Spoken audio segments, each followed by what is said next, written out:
তোমরা যারা কল্যাণ ইউনিভার্সিটির আন্ডারে বিভিন্ন কলেজগুলোতে এই বছর 6th সেমিস্টারে পড়ছো এবং তোমাদের ইতিহাসের এসএসসি বিষয়টি রয়েছে, তো তোমাদের ইতিহাসের এসএসসির টপিক রয়েছে ইতিহাস আশ্রিত ভারতের পর্যটন।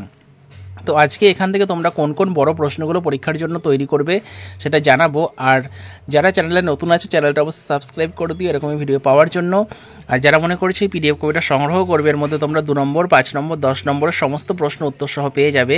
তো সেক্ষেত্রে তোমরা পরে 100 টাকা পেমেন্ট করে হোয়াটসঅ্যাপে তার স্ক্রিনশট পাঠাও, তোমাদের পিডিএফ কপিটি পাঠিয়ে দেওয়া হবে।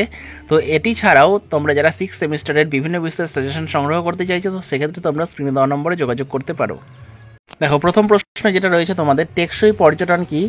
টেকসই পর্যটনের নীতিগুলি কি কি আলোচনা করো। পরের প্রশ্ন, পর্যটন বলতে কি বোঝো? পর্যটনের শ্রেণীবিভাগগুলি আলোচনা করো। আর পর্যটন শিল্প গড়ে ওঠার কারণগুলি কি কি? 3 নম্বর, পর্যটন শিল্প কাকে বলে? পশ্চিমবঙ্গ পর্যটন শিল্প গড়ে ওঠার কারণ কি? পরের প্রশ্ন, গণপর্যটন ও বিকল্প পর্যটনের মধ্যে পার্থক্য লেখো।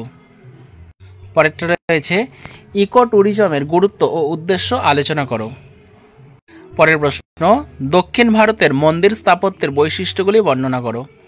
পরেরটা, পর্যটনের উদ্দেশ্য কি? পর্যটনের উদ্দেশ্যগুলি আলোচনা করো।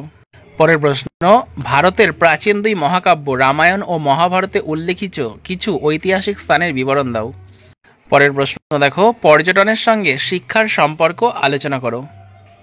পরের প্রশ্ন, প্রাচীন ভারতীয় ভাস্কর্য ও চিত্রকলা কিভাবে বিকশিত হয়েছিল?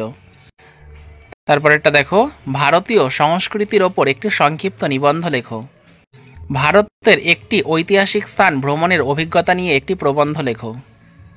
ঐতিহাসিক স্থান ভ্রমণের তাৎপর্য এবং গুরুত্ব আর ঐতিহাসিক স্থান পরিদর্শনের তাৎপর্য ও গুরুত্ব লেখো। দক্ষিণ ভারতের কয়েকটি ঐতিহাসিক স্থানের বিবরণ দাও। নাগর শিল্পের প্রধান বৈশিষ্ট্যগুলি উল্লেখ করো।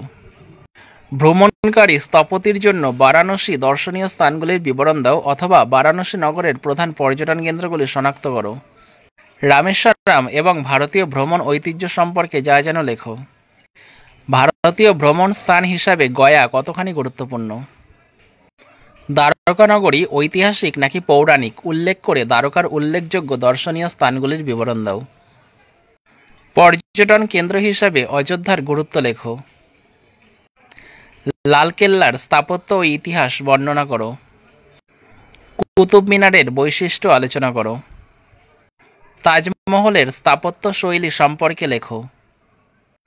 একজন ভ্রমণ পিপাসী হিসাবে কলকাতার কোন কোন স্থানগুলিকে দর্শনীয় বলে বিবেচনা করবে, অথবা কলকাতাকে কেন সিটি অফ জয় বলা হয়, এখানকার উল্লেখযোগ্য দর্শনীয় স্থানগুলির বিবরণ দাও।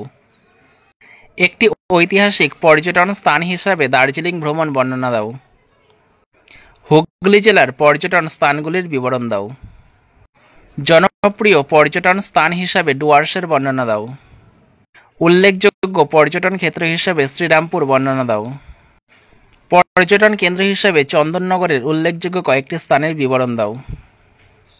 রাজস্থানের কয়েকটি উল্লেখযোগ্য পর্যটন কেন্দ্রের নাম লেখো, অথবা মধ্যযুগের ভারতের কয়েকটি উল্লেখযোগ্য পর্যটন কেন্দ্রের বিবরণ দাও। পর্যটন ক্ষেত্র হিসাবে দিল্লির কয়েকটি উল্লেখযোগ্য স্থানের বিবরণ দাও। পর্যটন কেন্দ্র হিসাবে আগ্রার গুরুত্ব লেখো। খাজুরাহ মন্দির স্থাপত্যের বৈশিষ্ট্যগুলি লেখো। তোমরা পরীক্ষার জন্য এই প্রশ্নগুলো পড়তে থাকো, তোমরা পরীক্ষায় এর মধ্যে থেকে অবশ্যই কমন পাবে। আর যারা মনে করছো পিডিএফ কপিটা সংগ্রহ করবে, তো সেক্ষেত্রে স্ক্রিনে দেওয়া নম্বরে 100 টাকা পেমেন্ট করে হোয়াটসঅ্যাপে তার স্ক্রিনশট পাঠাও, তোমাদের পিডিএফ কপিটি পাঠিয়ে দেওয়া হবে। এছাড়াও তোমরা 6th সেমিস্টারের বাংলা, রাষ্ট্রবিজ্ঞান, ইতিহাস, শিক্ষাবিজ্ঞান, দর্শন, সংস্কৃত যদি সাজেশন কপি সংগ্রহ করতে চাও, তো স্ক্রিনে দেওয়া নম্বরে যোগাযোগ করতে পারো। ডিএসসি পেপার 150 টাকা, জিই 150 এবং এসএসসি পেপার 100 টাকার বিনিময়ে তোমরা সংগ্রহ করতে পারবে। তো ভিডিওটা শেষ পর্যন্ত দেখার জন্য তোমাদের অসংখ্য ধন্যবাদ।